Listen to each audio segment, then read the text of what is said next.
Welcome to the Listening Tube. Hello, and thank you for putting your ear to Season 4, Episode 4 of The Listening Tube. I'm your host, Bob Woodley. My wife won't listen to me for 40 minutes, so I'll talk to you. On this episode, we'll hear about a crime that could cost you your penis, the separation of church and state, the first transatlantic radio message, and prohibition. But first... Not the headlines. For millennia, religion has had a major role in the way we treat the deceased. Rituals and funeral ceremonies have become a part of our cultures. From the ancient Egyptians to today, what happens to our bodies after our spirits move on has been something we contemplate. Very often, our final wishes are dependent on our religious beliefs. Financial commitments also play a role in the route our remains will take to become once again a part of the earth. Aside from a Viking funeral or burial at sea, most of us are interred 6 feet underground or cremated, or if you die in New Orleans, you're put on a shelf until you disintegrate and raked away to make room for the next occupant. While many places are becoming less religious and more secular, there has been a shift in how we plan for what happens to our remains once our intentions become irrelevant. As the great Rodney Dangerfield once proclaimed, "Country clubs and cemeteries, biggest waste of real estate there is." So people who haven't seen the movie Soylent Green are looking for alternative ways to dispose of themselves that aren't rooted in religious bylaws, but by environmental guidelines. Personally, I don't care what happens to my body after I pass on. I don't need a gravesite or a headstone. All I want is a giant statue of myself at the intersection of Market and Independent Streets in Shamokin, Pennsylvania. So people can look at it and wonder how that guy got a statue. You can throw my body in a dumpster for all I care. I know it's against the law. They call it abuse of a corpse, as if the corpse cares what happens to it. For some reason, you or somebody else has to make a legal decision about what's going to happen to your body after you're done with it. Bury it, burn it, donate it to science. Well, now 6 states have made legal another option, human composting. The state of New York recently made human composting legal. California, Oregon, Washington, Colorado, and Vermont had already done so. Instead of being buried in a box or a concrete vault, or being turned into ashes only to sit on a shelf somewhere, you can turn your body into about a cubic yard of soil. Wait. A cubic yard? Most of us don't even make up a cubic yard when we're alive. An Axios story by Alex Fitzpatrick describes the process. In a religious-like ceremony called a laying in, a person's body is put into a container surrounded by other organic materials, wood chips and alfalfa among them. A company called Recompose has figured out the procedure for maintaining the proper ratio of carbon, nitrogen, and oxygen to support the microbes needed to move the process along. Mechanical steps are also needed. By that, I'm guessing they mean they have to stir you around every once in a while. After you're stirred and possibly shaken for about a month, you and the other ingredients, minus any artificial body parts like dental fillings, will become soil for your loved ones to do with as they please. Odds are you'll end up in the garden. Part of my late wife ended up in a flower box in front of the house where she died. Like my late wife, people often die suddenly and unexpectedly. A woman in the story says she found the idea attractive because the month-long process means you don't have to absorb the death so quickly. It helps break down the barrier we have between here 1 minute, gone the next. This invisibleness of death, she said. Plus, according to Recompose CEO Katrina Spade, the process saves about 1.2 metric tons of carbon compared to traditional methods. 1.2 metric tons. The story doesn't give another parameter, like 1.2 metric tons a year or a month, so take that for what it is. Either way, it costs about $7,000 for the service, which is in between a full-blown funeral and a simple cremation. Hundreds have already signed up and are making advance payments. The author of the story was also kind enough to include some background in the practice of composting mammals. It's a recommended practice in places where there is little topsoil to farmers and ranchers who find themselves with animal carcasses. Biology is a never-ending cycle of life and death. The death feeds the new life, unless it's locked in a box or a vault. Ashes to ashes, dust to dust. It's a very long cycle for most of us, and if you don't want to wait until you die to use what your body produces to help the planet, you don't have to. Unless you're bald, then you'll have to wait until you die to help the planet. Because the hair that grows out of your head can have a great impact on the health of our planet, specifically our water. As it turns out, human hair has some amazing qualities, and those of us who can grow it on our heads average about 1/4 inch or about 6 millimeters of it every month. And not just one hair, but every hair on our heads. That's a lot of hair. And all of that hair has amazing absorption properties. 1 kilo of hair, or 2.2 pounds of hair, can absorb up to 8 liters, or over 2 gallons of oil and hydrocarbons. 1 strand of hair can support up to 10 million times its weight. Plus, its keratin fibers make it very elastic. That's according to a co-founder of a company in Brussels, Belgium, that takes human hair and creates large mats made of human hair that are used to soak up pollutants. They're putting the mats in drainage pipes to soak up fats, oil, and hydrocarbons before the water gets to the river. The hair can also be made into biocomposite bags. The story in Reuters describes where the hair comes from. Dozens of hairdressers around the country pay a fee for the hair recycle project to collect the hair they accumulate from their customers. I don't know if it's cheaper or more expensive than throwing it away, but the story quotes a Brussels hairdresser as saying she's motivated to be a part of the program because it's a shame to throw the hair away when so much can be done with it. There's a good chance that whoever came up with the idea to use human hair to soak up pollution was extremely bored when that thought occurred, which would also indicate the person wasn't a frequent user of social media. How do I know that? Well, according to an article in Communications, researchers in Dublin did a study on boredom. The pandemic of a few years. You thought I was going to say the pandemic of a few years ago, but no. The pandemic of a few years gave researchers a rare opportunity to study what happens when we're locked down, isolated, and running out of ways to occupy our time. What they discovered is the 2 levels of boredom first described by the brilliant philosopher Martin Heidegger in 1929. Superficial boredom, which is when you're getting restless or you're stuck somewhere waiting for something like a ride or a meteor shower. And profound boredom, which is the kind of boredom you might experience in solitary confinement or living with a spouse you don't like anymore. As it turns out, while boredom is most often seen as a negative feeling or emotion, it has benefits. What's happened is social media has become a roadblock to those benefits, as in today's society, the moment we find ourselves not doing anything else, we pull out our phones. Because our level of boredom never exceeds the superficial, we don't reap the benefits of profound boredom. So what are the benefits of profound boredom?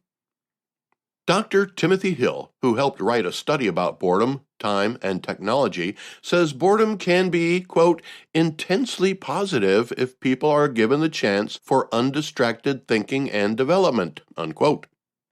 In other words, some of our best ideas come to us when we're bored out of our skulls.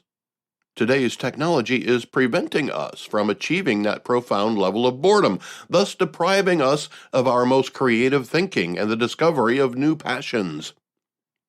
Instead of letting our minds wander, we take it by the hand and guide it through social media posts that have little to contribute to our progress as individuals. And you know what? I get it. Here's why.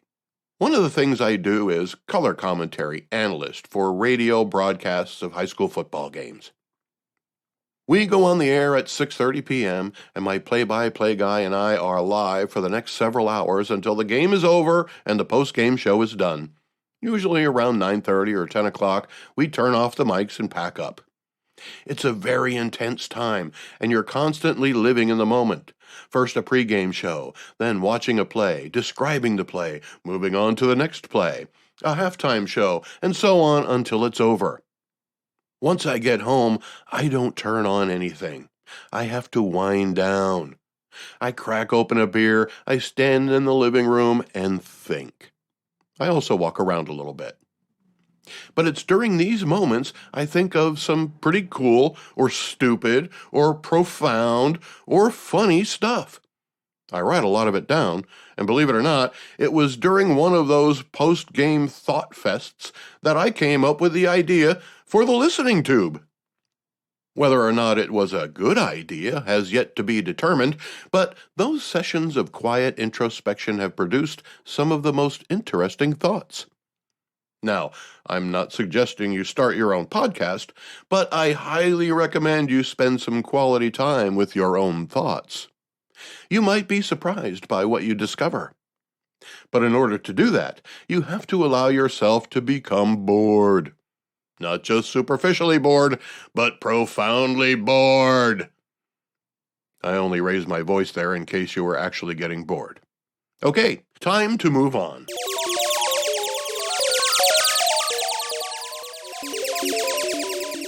Let's go back through the listening tube for This Week in History. This week in 1120, the Council of Nablus is held, establishing the earliest surviving written laws of the Crusader Kingdom of Jerusalem. There were 25 of them, dealing mostly with adultery, sexual relations, and theft. But before the laws are presented, they're justified. Jerusalem had been cursed with mice and locusts for the 4 years leading up to the council, and it was believed that the sins of the people were responsible. Therefore, laws were needed to eliminate the sins so that the city could prosper. To that end, adultery was discouraged by the removal of a man's penis if he is found guilty a second time. If the adulterer is a woman, her nose would be mutilated unless her husband forgave her, in which case they would both be exiled. Sodomy was punished by being burned at the stake if both parties were adults. The only exception being if the passive partner was a child or elderly person. However, if you repented, you could avoid punishment. Then you could do it again and repent again, but instead of being burned at the stake, you would be exiled. Interreligious sex was also frowned upon. Any Christian man who had sex with a Muslim woman would lose his penis, and the woman would have her nose mutilated. Theft was also met with harsh punishment. A conviction could cost you a hand, foot, or eye. Plus, the stolen goods must be returned. If the convicted thief didn't still possess the goods, he or she would become the property of the victim. This week in 1492, the first grammar of the Spanish language is presented to Queen Isabella I, which means that when Christopher Columbus returned from the New World, he may have sounded funny to the people who were living in Spain the whole time. This week in 1572, Thomas Howard, 4th Duke of Norfolk, is tried for treason for his part in the Ridolfi Plot to restore Catholicism in England. The Ridolfi Plot was a plan to assassinate Queen Elizabeth I and replace her with Mary, Queen of Scots.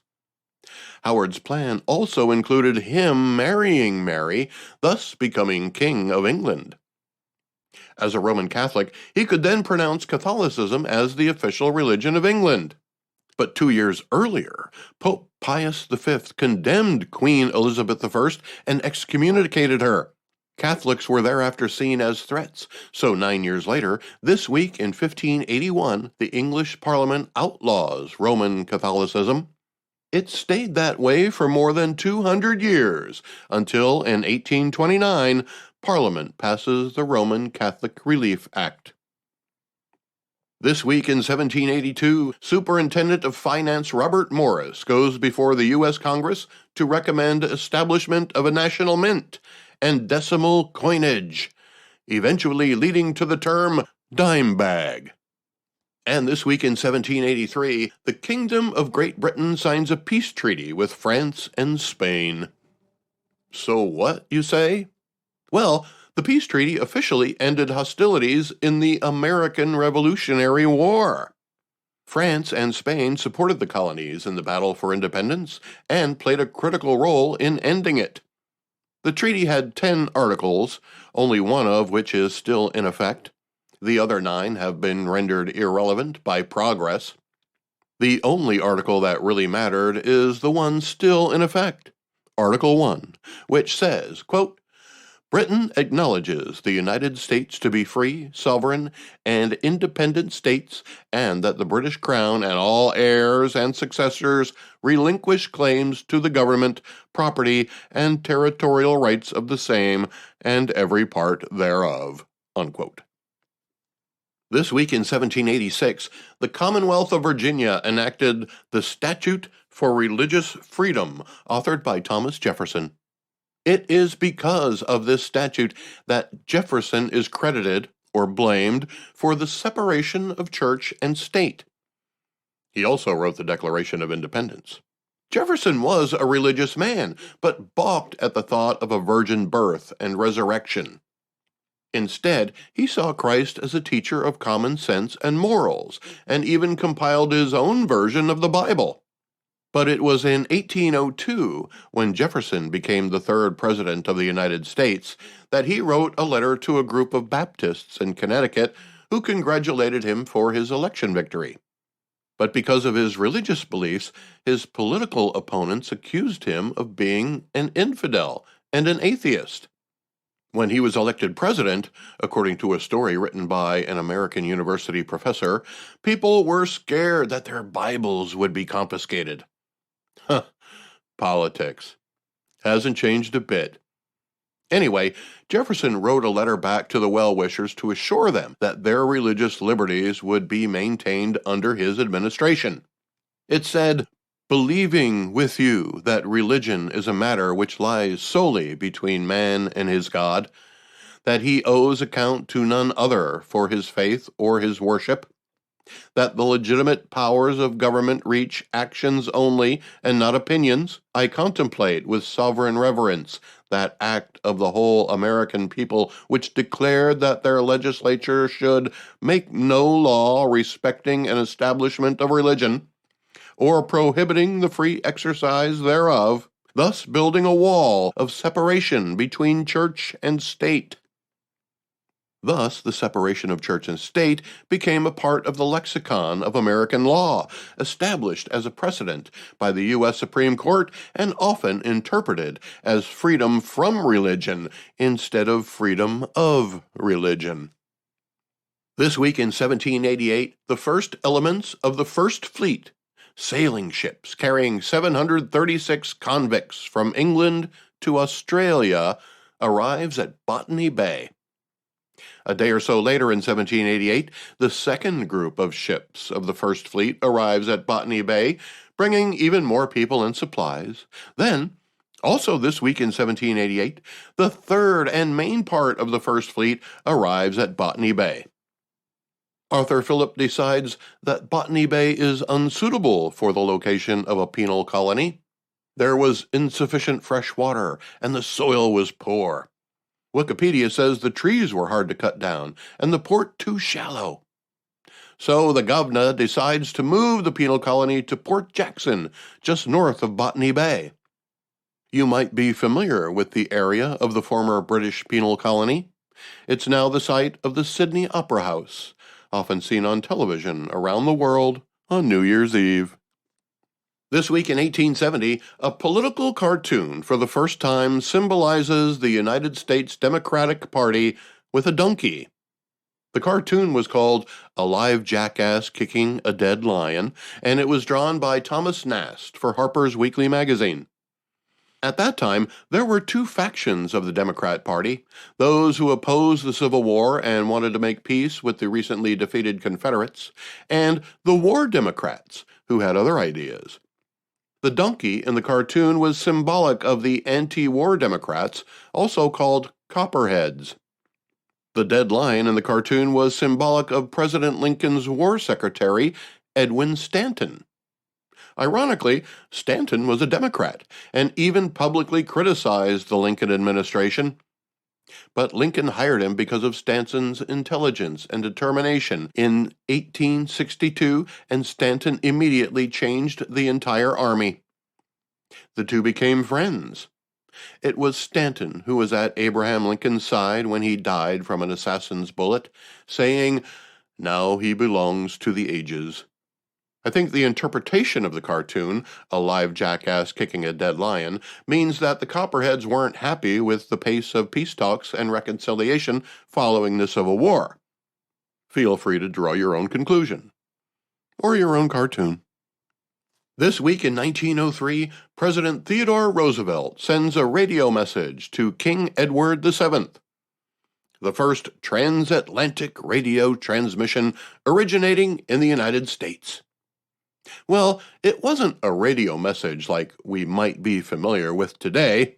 Here's a long-distance dedication from Theodore Teddy Bear Roosevelt to the big man, His Majesty King Edward VII in London.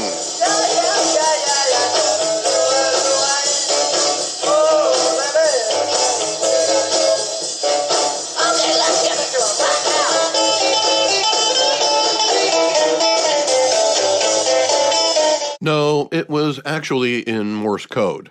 And, much to the surprise of Guglielmo Marconi and his 4 assistants, it actually worked on the first try.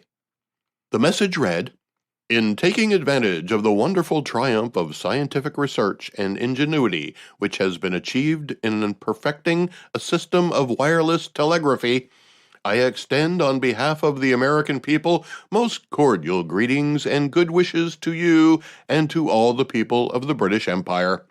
Theodore Roosevelt, Wellfleet, Massachusetts, January 19th, 1903.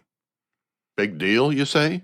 Well, 6 years later, Marconi shared the Nobel Prize in Physics, and his work led to many of the conveniences we have today, such as radar, microwave ovens, cell phones, and perhaps the most influential and life-changing thing ever, radio. You can hang your hat on that. This week in 1915, Georges Claude patents the neon discharge tube in the United States. That's right, the neon light, made famous by the Las Vegas Strip and Times Square in New York City. Georges Claude was considered the Edison of France. Yeah, he was from France. He was already 45 years old when he patented neon lights for use in advertising, but his life was about to get a lot more complicated. When the Nazis occupied France in the early 1940s, he was a Nazi collaborator, and when France was liberated in 1944, he was arrested. He spent about 5 years in prison for propaganda and lived for another 10 years, passing away in 1960 at the age of 89. He had other scientific breakthroughs, but the neon light he invented will forever burn an indelible vision of a brand of beer in our minds. This week in 1919, the Boston molasses disaster.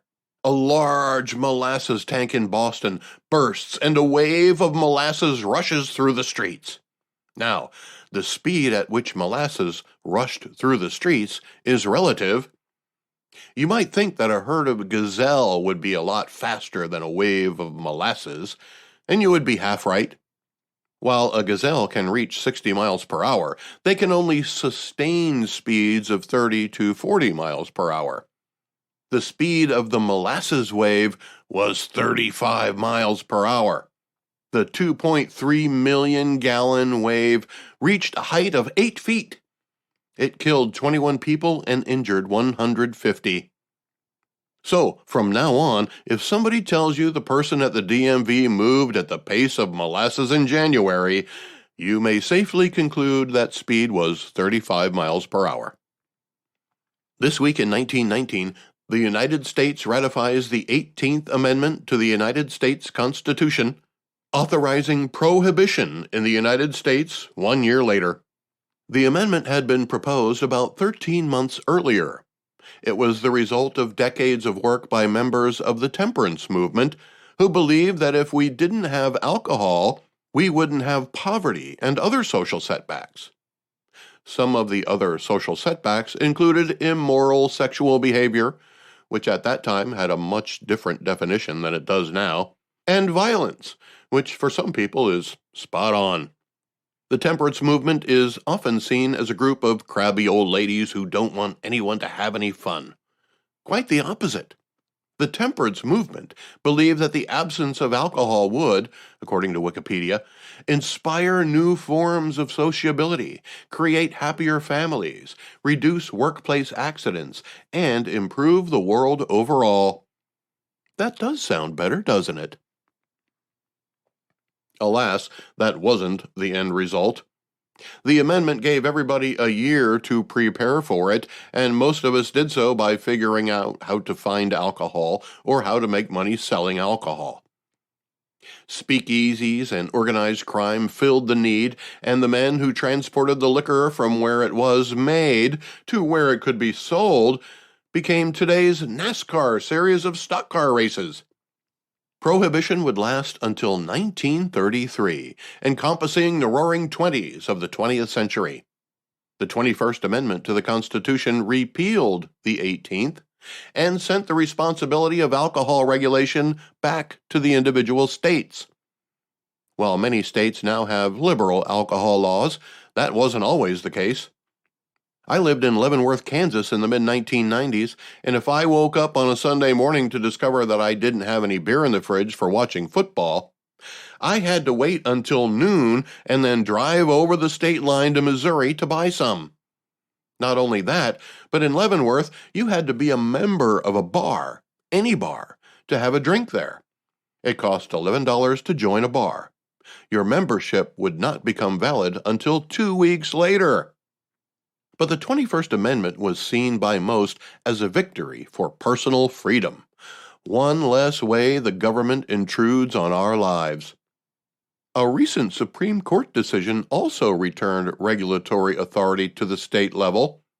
Repealing Roe v. Wade essentially did the same thing. It turned over to the states the responsibility for regulating abortion. That's what the 21st Amendment did for alcohol. While the 21st Amendment is seen as a success for personal freedom, the abortion ruling is seen as a restriction of personal freedom. The listening tube will return at the speed of sound. Contact the listening tube by calling 570-601-1101 or email thelisteningtube@outlook.com. The world is full of slogans.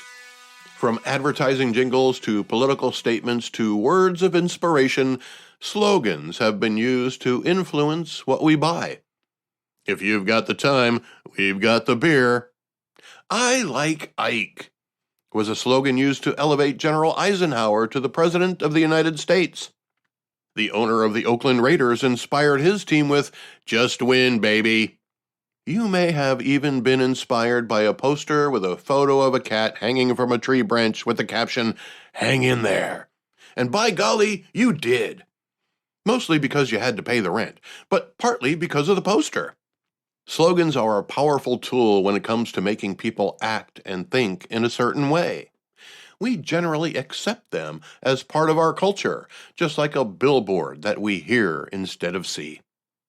Like a lie, a slogan can sometimes become truth if it is repeated enough, even if the slogan is false. The more vague a slogan, the more likely it's being used in a misleading way.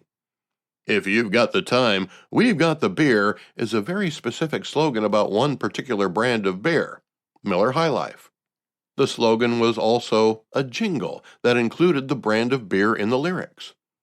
People all over America knew or know what brand of beer is available when you have the time.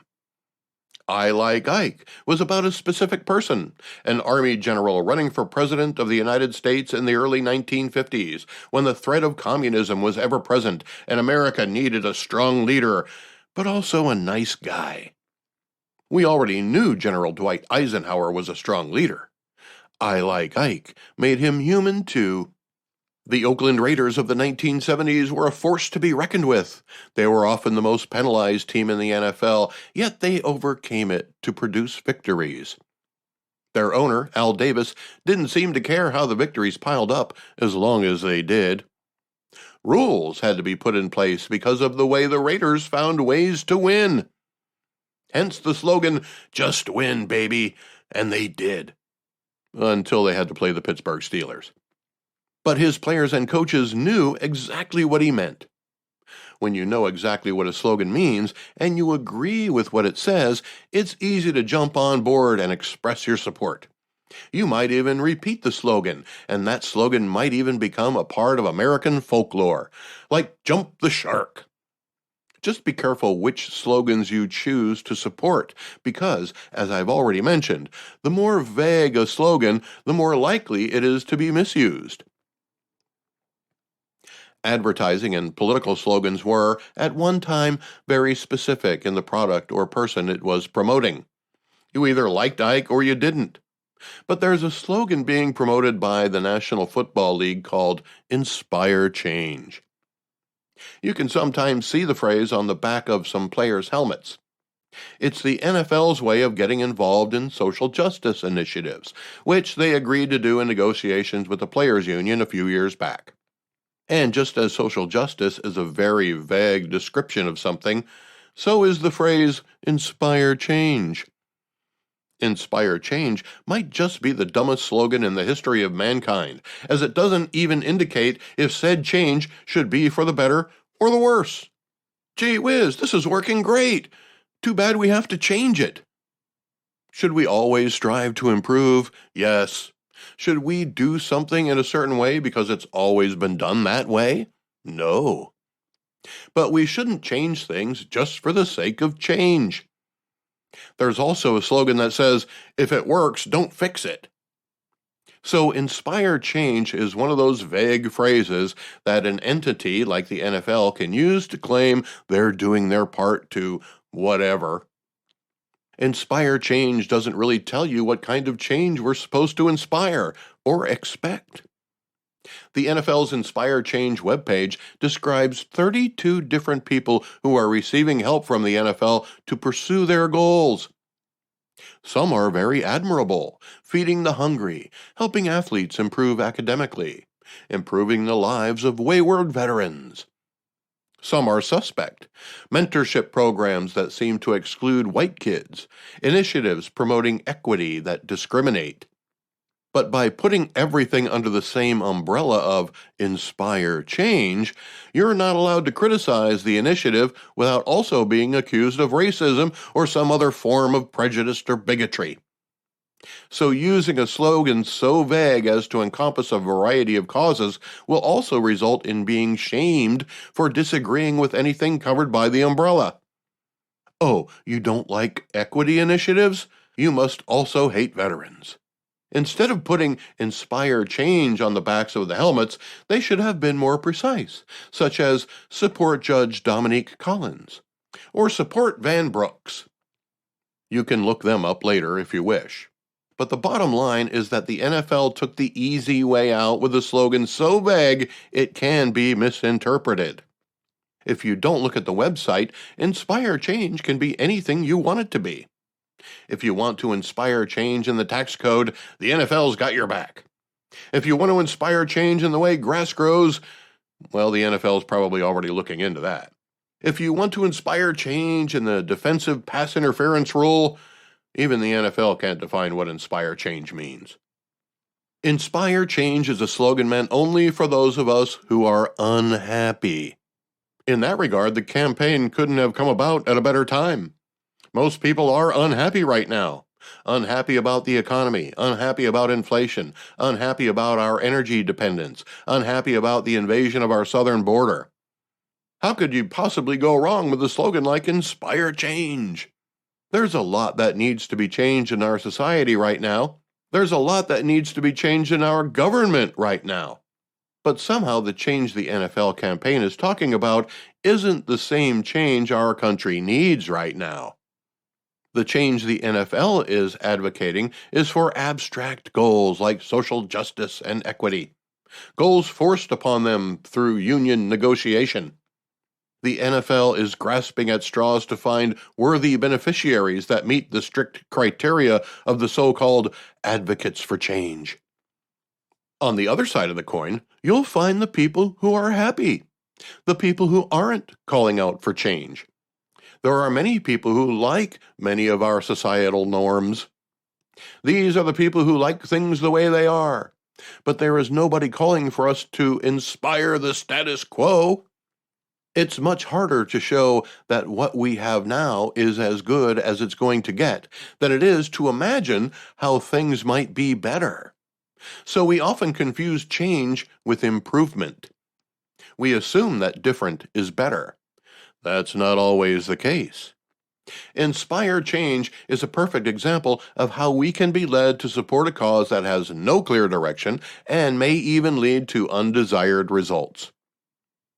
The timing of such a slogan was perfect, as most Americans are unhappy with the current federal administration.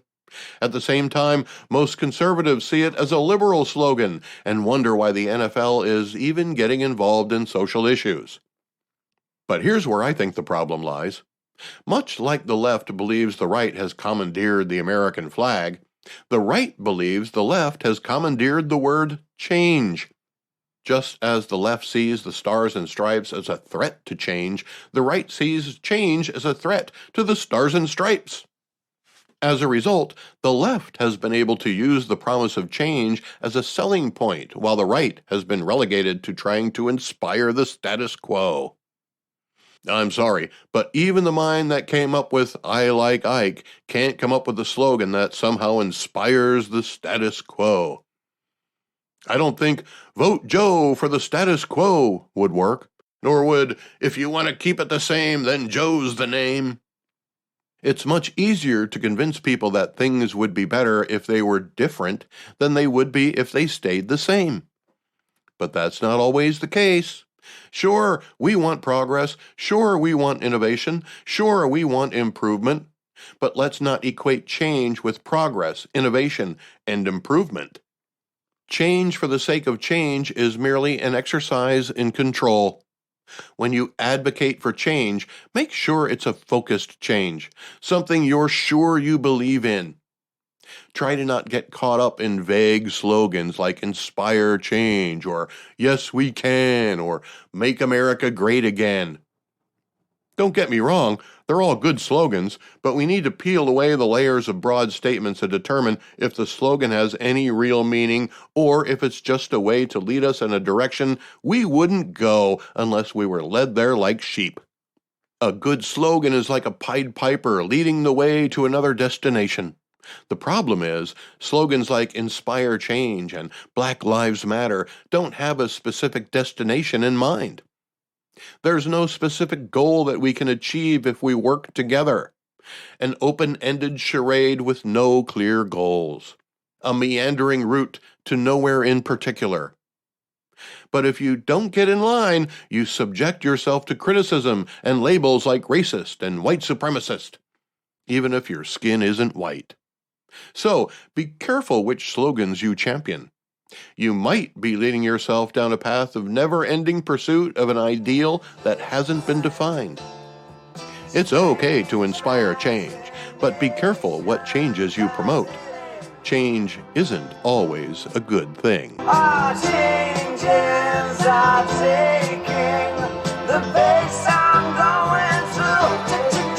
Changes. Turn and face the strange changes. Oh, look out, you rock and roller. The Listening Tube is written and produced by yours truly. Copyright 2023. Thank you for putting your ear to the Listening Tube.